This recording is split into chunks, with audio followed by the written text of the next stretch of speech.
On July 8, 2020, a small rental boat was discovered drifting alone across Lake Piru in California. Inside the boat was 4-year-old Josie Hollis Dorsey, sleeping by himself under the hot summer sky. His mother, Naya Rivera, was nowhere to be found. At first, the story sounded unreal, almost too cinematic to be true. News helicopters circled above the lake, while police boats moved slowly across the water, searching for any sign of the missing actress. Television stations interrupted programming with breaking updates as social media filled with confusion and panic. Millions of people across the world recognized Naya immediately from Glee, where she became one of the most beloved faces of the series. But now the public was no longer watching a performance. They were watching a real disappearance unfold in real time. As the hours passed, the mood around the search began to darken. Authorities confirmed that Josie had been found alone on the boat wearing a life vest, while another vest meant for adults remained unused nearby. Then came the detail that made the story feel hauntingly human rather than simply tragic. According to investigators, Josie later told them that his mother had lifted him back onto the boat after they had gone swimming together, but she never managed to climb back herself. The image was devastating, a mother using the last of her strength to save her child before disappearing beneath the water alone. And suddenly, Lake Piru no longer felt like a location on a map. It felt like the final scene of a tragedy the entire world was helplessly watching from a distance. For nearly a week, the search continued beneath relentless media attention. Helicopters hovered over the lake every day while divers searched through dark underwater conditions that authorities described as dangerous and disorienting. Fans gathered near the shoreline, leaving flowers, candles, handwritten notes, and photographs of Naya Rivera smiling during happier years. The longer the search lasted, the more unbearable the silence surrounding it became. Hollywood celebrities posted desperate messages online hoping she would somehow still be found alive, but beneath the hope was a growing realization that the ending was already becoming inevitable. Then, on July 13th, authorities confirmed that a body had been recovered from the lake. It was Naya Rivera. Official reports later ruled her death an accidental drowning, but the emotional impact of the story went far beyond the medical explanation itself. Because what made Naya Rivera's death so painful was not only that she died young. It was the terrible irony surrounding the way she died. In her final moments, she did not disappear as a celebrity, a singer, or a television star. She disappeared as a mother trying to save her son. And that detail changed the entire emotional meaning of her story forever. The public no longer saw only Santana Lopez from Glee. They saw a woman who spent the last seconds of her life making sure someone else survived before she vanished beneath the water herself. In a world obsessed with celebrity scandal and entertainment headlines, that final act felt heartbreakingly pure. And maybe that is why the image of Lake Piru still feels so haunting years later. Because somewhere beneath all the fame, all the red carpets, and all the Hollywood mythology, Naya Rivera's story ended with something devastatingly simple: a mother who never came back to the boat. Long before the world knew Naya Rivera as Santana Lopez from Glee, she was already growing up beneath studio lights and audition room ceilings. Naya was born into a family connected to entertainment, and from the time she was a small child, cameras became part of everyday life. Her mother pushed hard to help her succeed in Hollywood, driving her from casting to casting while other children were still living ordinary childhoods far away from film sets and rejection rooms. By the age of 4, Naya was already appearing in commercials, television shows, and small acting roles, learning very early that attention in Hollywood was conditional. You had to earn it constantly, and the moment people stopped noticing you, someone else immediately replaced you. Even as a child actress, there was already a kind of toughness inside her that people around her noticed. She learned how to smile through disappointment, how to keep performing after rejection, and how to survive inside an industry that often treated children more like products than people. But beneath the confidence she later projected in public, there was also insecurity quietly growing in parallel with her ambition.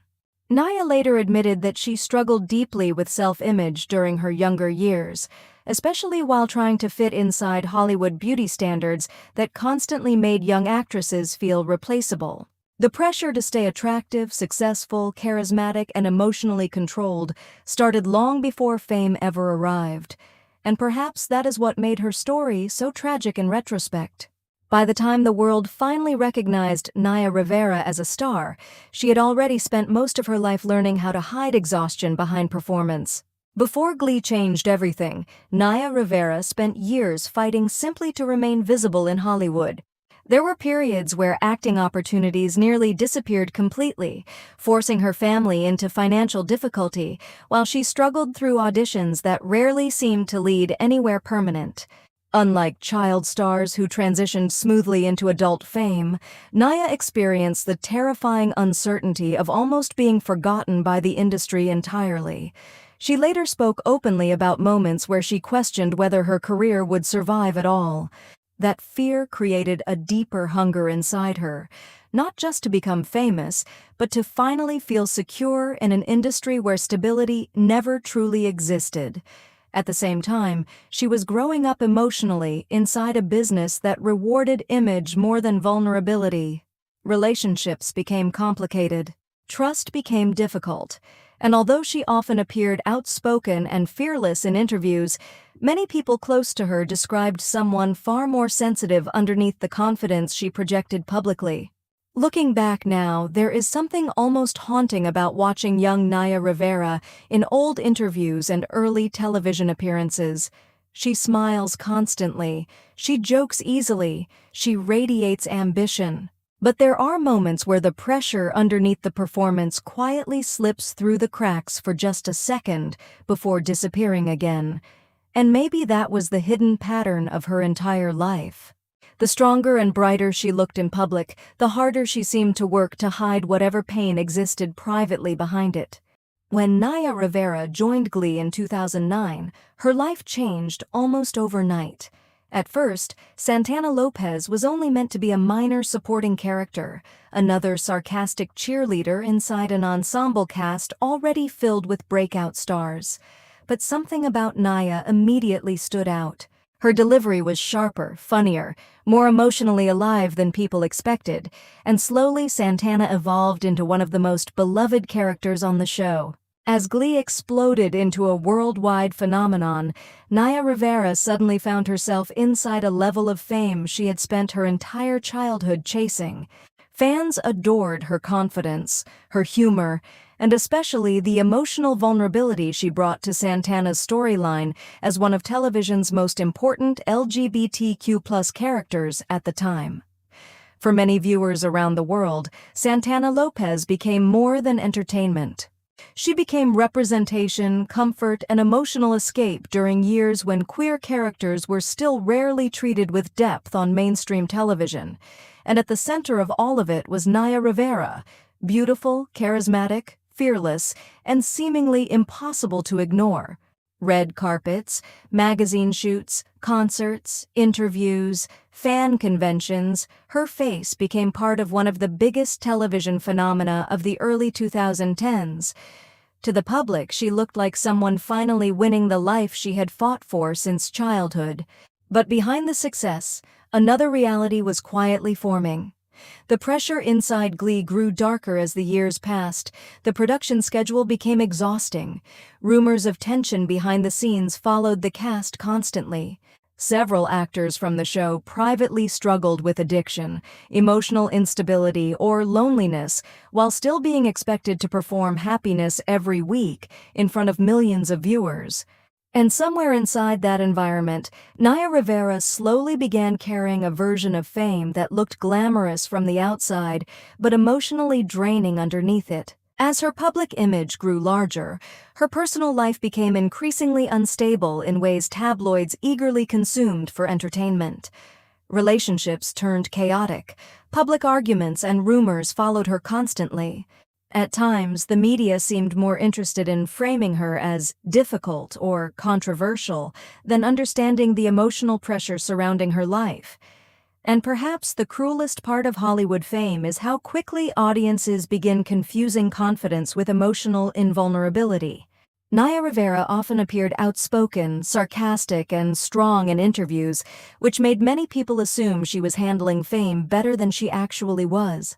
But behind that image was someone struggling with loneliness, identity pressure, career anxiety, and the exhausting feeling of constantly needing to defend herself publicly. Even after Glee ended, the shadow of the show never fully disappeared from her life. Several tragedies connected to the cast, including the deaths of Corey Monteith and later Mark Salling, permanently changed the emotional meaning surrounding the series itself. What once looked bright and joyful to audiences slowly began feeling haunted in retrospect. During her later years, Naya tried focusing on motherhood and rebuilding stability outside the chaos of Hollywood, and many people close to her said becoming a mother transformed her emotionally in ways fame never could. Yet even then, there remained a visible exhaustion behind her smile during interviews and public appearances. Looking back now, there is something painful about watching those moments, because the world saw confidence, the world saw beauty, the world saw Santana Lopez, the fearless woman millions of fans loved, but very few people stopped long enough to ask how tired Naya Rivera might have been underneath all of it. When authorities finally confirmed the death of Naya Rivera on July 13, 2020, the reaction across Hollywood felt less like ordinary celebrity mourning and more like collective disbelief. For days, millions of people had followed the search at Lake Piru, hoping for some impossible miracle, replaying news footage of helicopters above the water and rescue boats moving slowly across the lake, as if refusing to accept what everyone already feared. Then suddenly, the search ended the same way the story itself had begun, in silence. Fans gathered outside the lake leaving flowers, candles, handwritten messages, and photographs from the Glee years, while cast members posted emotional tributes online that felt shattered by grief. Many of them had already spent years surviving earlier tragedies connected to the show, but Naya's death carried a different kind of pain because of the way it happened. According to investigators, she used her final strength to lift her son back onto the boat before disappearing beneath the water herself. That single detail transformed the entire emotional meaning surrounding her death. The public no longer saw only an actress or singer. They saw a mother whose final act was saving her child, and perhaps that is why the story affected so many people who were not even longtime fans of Glee. Beneath all the celebrity headlines was something universally human and devastatingly simple: a parent sacrificing herself so her child could survive. It felt less like Hollywood tragedy and more like ancient tragedy, the kind of story people carry emotionally long after headlines disappear. In the years since her death, Naya Rivera's image has changed in a way that often happens only after someone is gone. During her lifetime, media coverage frequently reduced her to scandals, rumors, or tabloid narratives that never fully captured who she actually was beneath the public image. But after Lake Piru, people began revisiting old interviews, performances, and behind-the-scenes footage with different eyes. Her humor felt warmer, her exhaustion looked more visible, and the strength she carried throughout her life suddenly felt far more complicated than the confident persona audiences thought they understood. Fans returned to Santana Lopez scenes not only because they missed the character, but because they missed the emotional honesty Naya brought into every performance. There is something haunting now about watching her sing on Glee, smiling brightly beneath stage lights, while knowing how her story eventually ends years later beneath dark water and search helicopters. But maybe the reason Naya Rivera's death continues haunting people is because it forces audiences to confront something uncomfortable about fame itself. The public spent years watching her perform confidence, beauty, and charisma without realizing how exhausting it can become to survive as an image for too long. In the end, the world remembered Naya Rivera because of the lake, because of the tragedy, because of the headlines. But perhaps the final truth about her life is much sadder than that. She spent decades learning how to survive Hollywood, yet the moment people remember most is the moment she stopped trying to save herself and chose instead to save someone else.